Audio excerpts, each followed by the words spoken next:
નમસ્કાર મિત્રો, સ્વાગત છે તમારું ગુજરાતી ટિપ્સ યુટ્યુબ ચેનલની અંદર. તો મિત્રો, આજના આ વિડીયોના આપણે કરંટ અફેર્સ જોઈએ. તો મિત્રો, પહેલો કરંટ અફેર્સ છે વર્ષ 2019ના વિશ્વના ટોપ 10 સીઈઓમાં પ્રથમ સ્થાન કોણ ધરાવે છે? તો જવાબ આવશે જેન્સન હુઆંગ. હવે તેના વિશે આપણે માહિતી મેળવીએ તો જેન્સન હુઆંગ એનવીડિયા ગ્રાફિક કંપનીના સીઈઓ છે. વિશ્વના ટોપ 10 સીઈઓમાં 3 ભારતીય સીઈઓ છે, જેમાં પહેલા છે શાંતુનુ નારાયણ, જે 6ઠ્ઠા નંબર પર છે અને તે એડોબ સિસ્ટમના સીઈઓ છે. બીજા છે અજયપાલ સિંહ બંગા, જે માસ્ટરકાર્ડના સીઈઓ છે. અને ત્રીજા છે સત્યા નાડેલા, જે માઇક્રોસોફ્ટના સીઈઓ છે અને તે 9મા સ્થાને છે. તાજેતરમાં પરમહંસ યોગાનંદના સ્મારક સિક્કા કોના દ્વારા જારી કરવામાં આવ્યા છે? તો જવાબ આવશે નિર્મળા સીતારામન દ્વારા. પરમહંસ યોગાનંદની 125મી જન્મ જયંતિની યાદમાં આ સિક્કા જારી કરવામાં આવ્યા છે. પરમહંસ યોગાનંદને ફાધર ઓફ યોગાના નામથી પણ જાણીતા છે.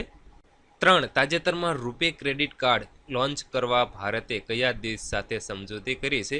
તો જવાબ આવશે સાઉદી અરેબિયા સાથે. ભારતીયો સાઉદી અરેબિયાના મક્કા મદીના હજ માટે જાય છે ત્યારે તેને તકલીફ ના પડે તે માટે આ સમજૂતી કરવામાં આવી છે. તાજેતરમાં આઈસીસી દ્વારા કયા ખેલાડી પર 2 વર્ષનો પ્રતિબંધ લગાવ્યો છે? તો જવાબ આવશે શાકિબ અલ હસન પર. શાકિબ અલ હસન બાંગ્લાદેશનો ઓલરાઉન્ડર ખેલાડી છે અને હાલમાં બાંગ્લાદેશની T20 ટીમના કપ્તાન પણ છે. તાજેતરમાં કયા દેશના પર્વતારોહીએ દુનિયાની સૌથી ઊંચી 14 પહાડીઓ પર ચડવાનો વર્લ્ડ રેકોર્ડ બનાવ્યો છે? તો જવાબ આવશે નિર્મલ પુરજાએ. નિર્મલ પુરજા નેપાળ દેશનો વતની છે. તાજેતરમાં ભારતના 47માં મુખ્ય ન્યાયાધીશ કોને બનાવવામાં આવ્યા છે? તો જવાબ આવશે જસ્ટિસ અરવિંદ બોબડેને.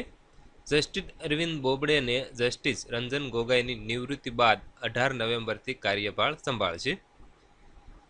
તાજેતરમાં ઈરાકમાં ભારતના નવા રાજદૂત તરીકે કોની નિમણૂક કરવામાં આવશે? તો જવાબ આવશે બિરેન્દ્રસિંહ યાદવની. તાજેતરમાં ફ્રેન્ચ ઓપનમાં રજત પદક કોણે જીત્યો છે? તો જવાબ આવશે ચિરાગ શેટ્ટીએ. તાજેતરમાં રાષ્ટ્રીય એકતા દિવસની ઉજવણી ક્યારે કરવામાં આવી હતી?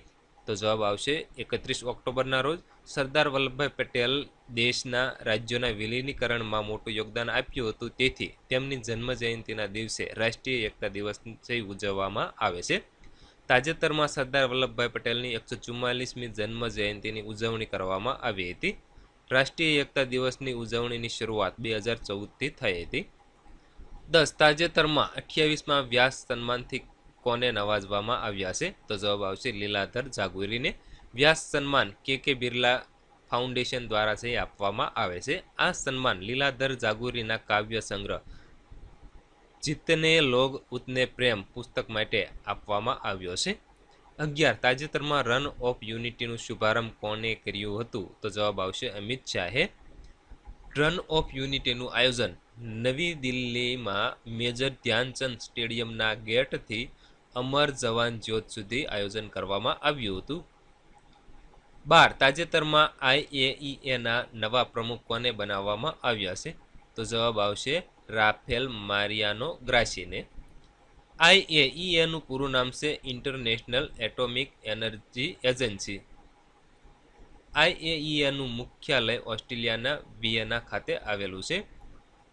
તાજેતરમાં ગુરુ નાનકની 550મી જન્મ જયંતિની યાદમાં સ્મારક સિક્કો જારી કર્યો છે? તો જવાબ આવશે પાકિસ્તાને. આ સિક્કો પાકિસ્તાનની કરન્સીનો 50 રૂપિયાનો સિક્કો છે.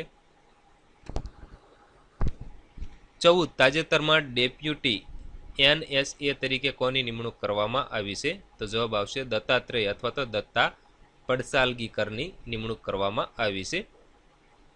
તાજેતરમાં કયા દેશના પ્રધાનમંત્રીએ પોતાના પદેથી રાજીનામું આપ્યું છે? તો જવાબ આવશે લેબનાનના.